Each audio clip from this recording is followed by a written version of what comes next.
Assalamualaikum warahmatullahi wabarakatuh. Alhamdulillahirrahmanirrahim. Wassalatu wassalamu ala asyrofil mursalin wa ala alihi wa sahbihi ajma'in. Asyhadu an la ilaha illallah. Allahumma shalli ala Muhammad wa ala ali Muhammad. Kama shallaita ala Ibrahim wa ala ali Ibrahim. Wa barik ala Muhammad wa ala ali Muhammad. Kama barakta ala Ibrahim wa ala ali Ibrahim. Ya ayyuhal hadirin ittaqullaha haqqa tuqatih wa la tamutunna illa wa antum muslimun. Qala Allah ta'ala fil Qur'anil Karim. A'udzu billahi minasy syaithanir rajim. Bismillahirrahmanirrahim. Wabilhum sakiyul masaid. Subhanallah. Saudara-saudaraku yang dirahmati Allah SWT, syukur alhamdulillah pada saat ini kita masih diberi nikmat oleh Allah SWT, nikmat iman, nikmat Islam dan nikmat sehat. Selawat serta salam mudah-mudahan dilimpahkan kepada junjungan Nabi Muhammad SAW, juga kepada keluarganya, para sahabatnya, dan tidak lupa kepada kita sebagai umatnya. Amin ya Allah. Saudara-saudaraku yang dirahmati Allah SWT, dalam mukadimah tadi saya bacakan ayat suci Al-Quran surat Hud ayat 105. Alhamdulillah minasyaitonir rajim. Bismillahirrahmanirrahim. Wa minhum saqiyun wa sa'idun. Sebagian di antara mereka ada orang yang celaka dan ada orang yang bahagia. Allah SWT menciptakan makhluk manusia ini di dunia ini mulai Nabi Adam alaihissalam sampai kita. Banyak di antaranya manusia, ada yang beriman dan ada yang kufur. Oleh karena itu Allah Subhanahu wa Ta'ala mengelompokkan manusia kepada dua kelompok sesuai dengan ayat tadi. Wabilhum sakiyun, maka di antara mereka ada orang yang celaka dan sengsara, wasa'idun, dan ada orang yang bahagia. Siapa itu orang yang sakiyun, yang celaka? Celaka di dunia, celaka di akhirat. Orang yang bahagia di dunia dan bahagia di akhirat. Ini merupakan janji Allah SWT bahwa orang celaka itu, orang sengsara itu ada sebab-sebabnya, karena mereka berbuat kufur kepada Allah SWT dan berbuat maksiat dan berbuat dosa-dosa yang lainnya, tidak dilakukan pertobatan kepada Allah SWT. Sedangkan orang yang bahagia juga itu ada sebab-sebabnya, karena mereka waktu di alam dunia ini selalu melakukan amal soleh, selalu melakukan kebaikan, dan pasti mereka akan mendapat kebahagiaan, yaitu surga Allah SWT. Tetapi bahagia itu tidak bisa diukur dengan banyak harta. Bahagia itu di akhirat itu diukurnya hanya dengan takwa, sesuai dengan firman Allah SWT, watajawadu baina harajati taqwa, dan berbekallah kalian karena bekal yang paling baik adalah takwa. Hadirin rahimakumullah, ada 3 kategori atau 3 komponen orang yang bahagia itu, yaitu orang yang bertakwa dan selalu melakukan apabila Allah SWT memberi nikmat, maka mereka bersyukur. Dan apabila Allah SWT memberikan ujian, mereka selalu bersabar. Dan jika mereka melakukan dosa dan kesalahan, terus mereka beristighfar dan bertobat kepada Allah SWT. Jadi orang yang takwa, yang bahagia itu selalu menggunakan nikmat Allah SWT dengan banyak bersyukur. Apa di antaranya nikmat Allah yang telah diberikan kepada kita? Dikategorikan nikmat Allah itu ada 3 kelompok. Yang pertama nikmat jasmani, yang kedua nikmat rohani, dan yang ketiganya nikmat rezeki. Nikmat-nikmat ini adalah pemberian Allah yang wajib kita syukuri. Contohnya nikmat jasmani, dari ujung rambut sampai ujung kaki. Bayangkan oleh kita kalau dihargakan badan kita ini mungkin triliunan. Dari mata 2, telinga 2, bibir 2, tangan 2, kaki 2, kepala, kemudian otak, kemudian rambut, kemudian di rongga dada ada jantung, ada paru-paru, ada hati, ada usus. Itulah pemberian dari Allah SWT yang harus kita syukuri. Sesuai dengan firman Allah, kalau kita selalu bersyukur, pasti Allah akan menambah nikmat itu. Di dalam Al-Quran surat Ibrahim ayat 7 menyatakan, "Ita dana rabbukum la in syakartum la azidanakum wa la in kafartum inna adzabi lasyadid." Jika kalian bersyukur atas nikmatku, pasti aku akan tambah. Tetapi sebaliknya, jika kalian kufur terhadap nikmatku, rasakanlah adabku yang paling pedih. Saudara-saudaraku, baru nikmat jasmani, belum nikmat rohani yang kita telah miliki. Nikmat rohani seperti apa? Seperti iman, Islam, dan ihsan. Sungguh berbahagia sekali, sungguh beruntung sekali kita sebagai orang yang beriman, sebagai orang yang menganut agama Islam. Malahan Allah SWT dalam Quran menyebutkan, "Wala tamutunna illa wa antum muslimun." Janganlah kalian mati, tetapi mati dalam keadaan Islam, pasrah. Insya Allah kalau kita meninggal dalam keadaan iman dan Islam, membawa iman dan Islam, pasti meninggal kita dalam keadaan husnul khotimah, baik. Mudah-mudahan kita semuanya pas meninggal ada dalam husnul khotimah. Amin ya Allah ya Rabbal alamin. Kalau berbicara iman dan Islam, ini memang tidak bisa dipisahkan. Di mana rukun iman yang sudah kita memahami dan hafal. Antumina billahi wa malaikatihi wa kutubihi wa rusulihi wal yaumil akhiri wal qadari khairihi wa syarrihi. Itulah rukun iman yang jumlahnya 6. Harus imani, diyakini. Iman itu tidak cukup hanya di bibir saja, tapi harus diucapkan dengan lisan, diyakini dengan hati, dan diamalkan dengan seluruh anggota badan. Itu baru dikatakan iman yang sempurna. Kemudian Islam itu artinya damai, memasrahkan diri tidak hanya kepada Allah SWT. Inna sholati wa nusuki wa mahyaya wa mamati lillahi rabbil alamin. Hidup matiku adalah semuanya adalah karena Allah Subhanahu wa taala. Itu nikmat yang kedua. Nikmat yang ketiga, kesenangan yang ketiga Allah berikan kepada kita adalah berbagai macam rezeki yang Allah berikan kepada kita. Contohnya saja air hujan, atau yang disebut air saja. Nikmat air sungguh besar sekali gunanya bagi kita semua, bagi manusia, bagi hewan, bagi tumbuh-tumbuhan, dan bagi makhluk-makhluk yang lainnya. Itu baru saja satu macam makhluk Allah, air. Apabila kita oleh Allah SWT tidak diturunkan air hujan, mungkin semua makhluk akan mati sia-sia karena kehausan. Selain itu juga kita bernapas udara angin, ini gratis. Menghirup udara oksigen, mengeluarkan karbon dioksida, semuanya bisa bernapas.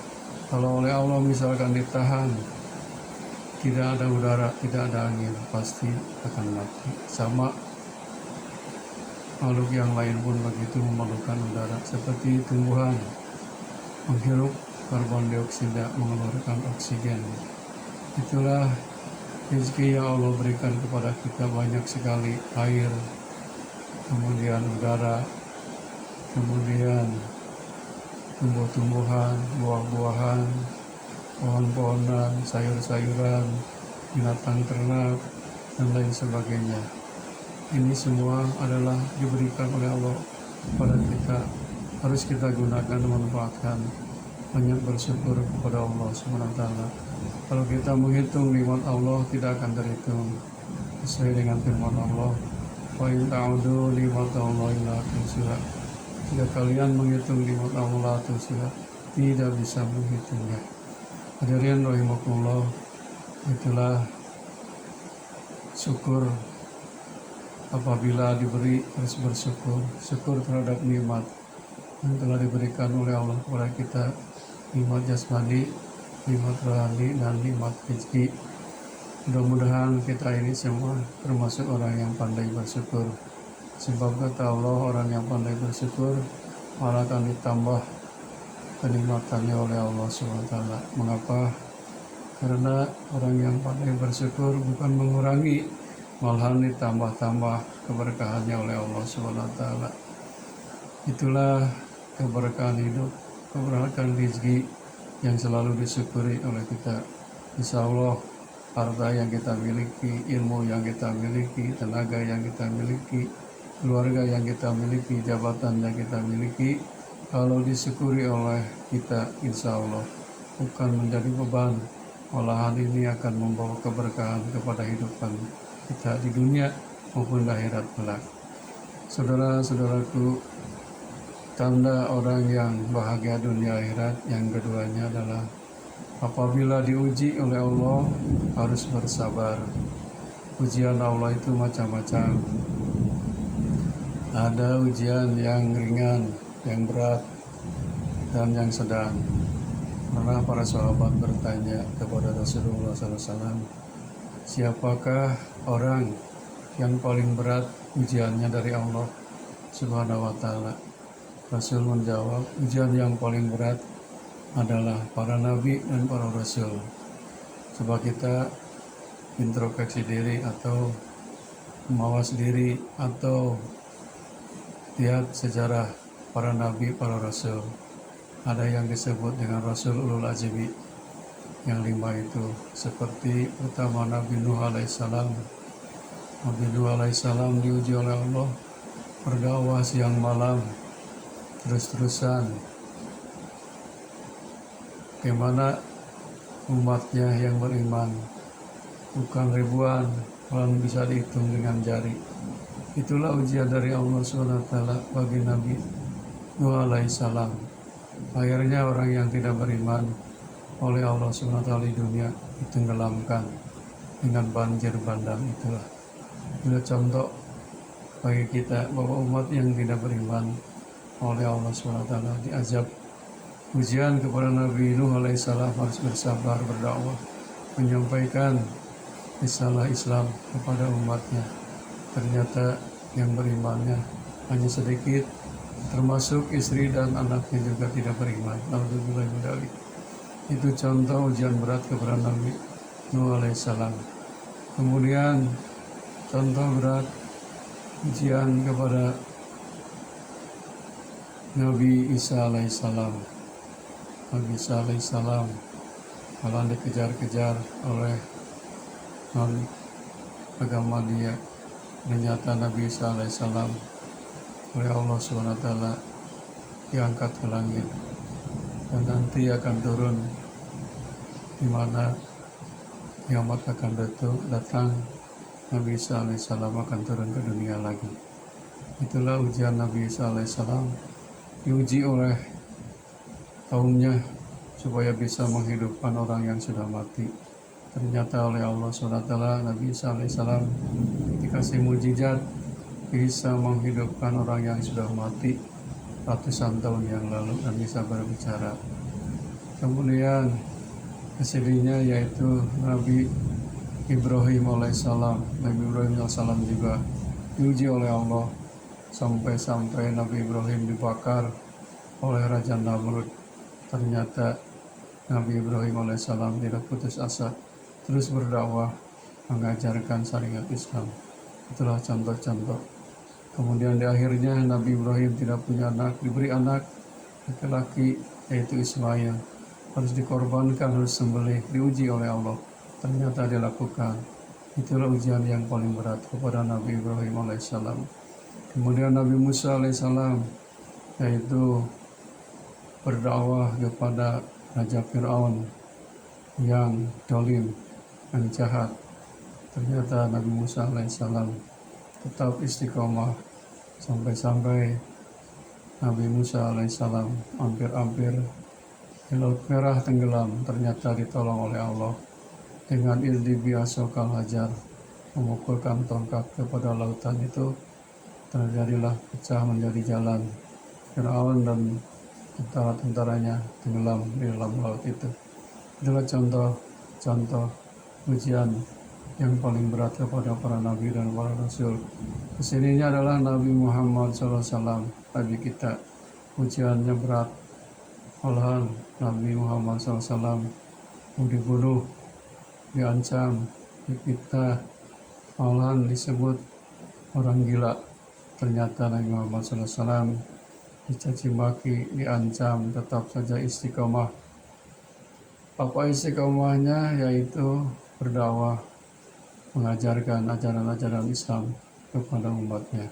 Alhamdulillah sampai kepada kita sebagai umatnya. Kita menganut agama Islam, mudah-mudahan juga kita istiqomah. Itu contoh ujian berat para nabi dan para rasul.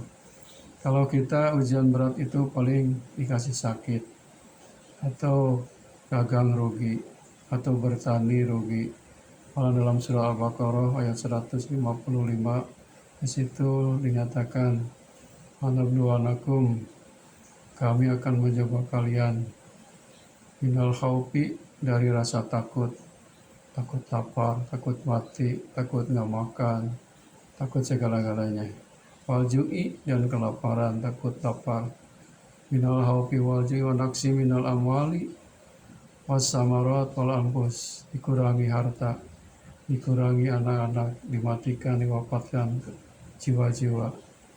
Apabila kita dikasih ujian, musibah, qalu inna lillahi wa inna ilaihi rajiun, maka kembalikanlah semuanya kepada Allah. Semua milik Allah, diambil oleh Allah. Jadi kita pasrah, istiqomah, atau dengan sadar, lapang dada, bahwa semua ini adalah la haula wala quwata illa billah aliyul azim. Segala yang menimpa kepada diri kita, segala yang menimpa kepada penduduk kita atau bangsa kita yang jelek, yang buruk, itu adalah merupakan ketentuan Allah, takdir Allah SWT. Karena Allah sudah menentukan takdir 50.000 tahun sebelum Allah menciptakan langit bumi dengan segala isinya, seluruh makhluk yang akan terjadi seperti ini. Hadirin rahimakumullah, contoh diberi sakit.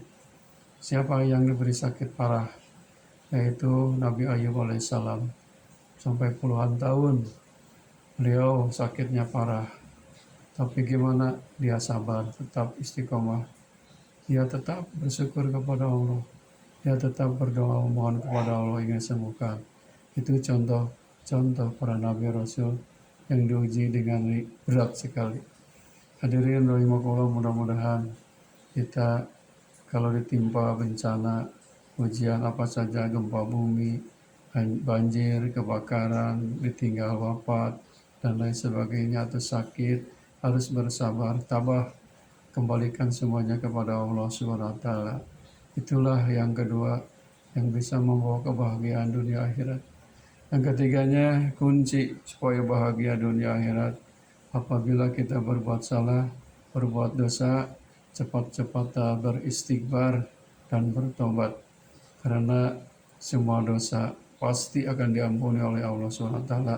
Sebagaimana firman Allah dalam Al-Quran, surat Az-Zumar ayat 53. Wahai hamba-hambaku, kata Allah, kalau sekiranya manusia berlebih-lebihan berbuat jahat kepada diri, mereka masing-masing kepada dirinya sendiri. Janganlah berputus asa dari rahmat Allah, karena Allah akan mengampuni semua dosa jami'an. Yaghfiru dzunuba jami'a, akan mengampuni seluruh dosa-dosa kita. Asal kita innahu wal ghafurur rahim, bertobat kepada Allah Subhanahu wa taala. Itulah 3 macam komponen mencapai kebahagiaan dunia akhirat.